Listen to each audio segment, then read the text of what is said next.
let us condemn him. We find that the prophets of old and Christians in our own time are identified with the Lord in not being accepted. The Lord is close to the broken-hearted, says the psalm. There was a mystic centuries ago who was troubled one time to ask the Lord where he was, and he answered, I am in the midst of contumelies. That is to say that when there was no other consolation upon earth, he was more easily to be found. When others condemn us, that can be now virtual on screens, then we are free, as long as we're not in bondage to their opinion. For we have no consolation upon earth, and do not seek it. And we are not valued before the Lord with the value that other men give us. It is hot air. If our purity of intention is total, we will not even hear it, for we are looking upwards and not towards the noise of men. A friend here in Ireland quoted an old saying one time. It was something that was said amongst the common Irish years ago with regard to what people said of us and going to the bother of justifying oneself and clearing oneself. Why stoop so low to pick so little up? Much energy is lost by the sons of men because of what others are trying to say. They're in bondage to the opinion of others. There is a huge freedom in Jesus alone. And when we look at what happened to the Lord at Calvary and on the way there, we see the fulfillment of the psalm, I am a worm and no man. Therefore, how can we presume that we have rights to be glorified here on earth when our King was not? There is one issue, however, and it applies to all those, including those who might want to damage us. We have to face Jesus.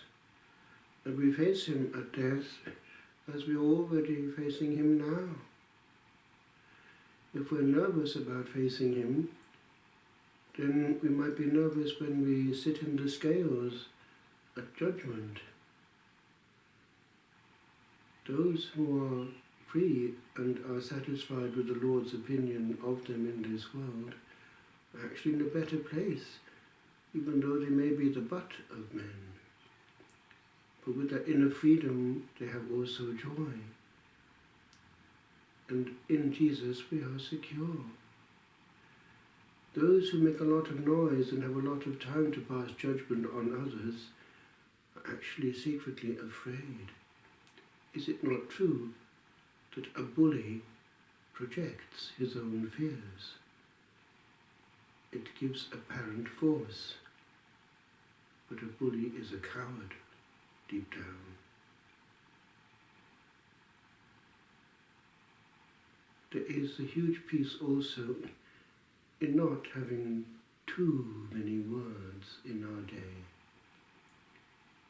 and having access to the heart of our Saviour, and knowing and feeling things without a lot of noise.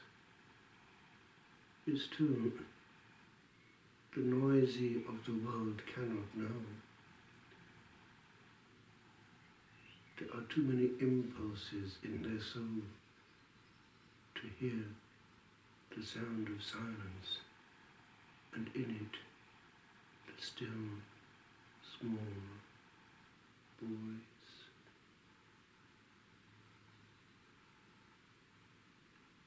Speak, Lord, your servant is listening.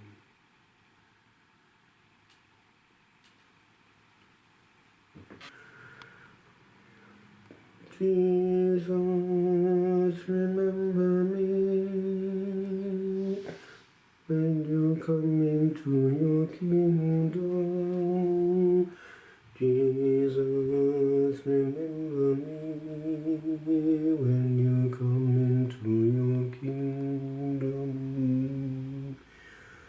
Jesus, remember me when you come into your kingdom.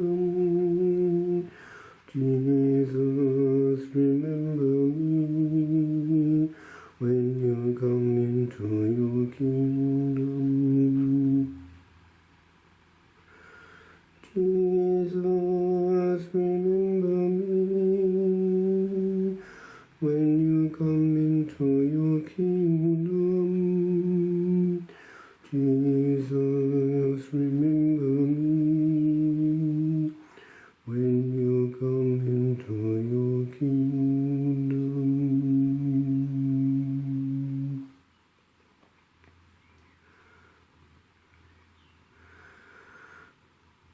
Take the channels, take the hymnos, tibi gloria Deo Patri et Filio, cum Sancto Spiritu, in saecula saeculorum.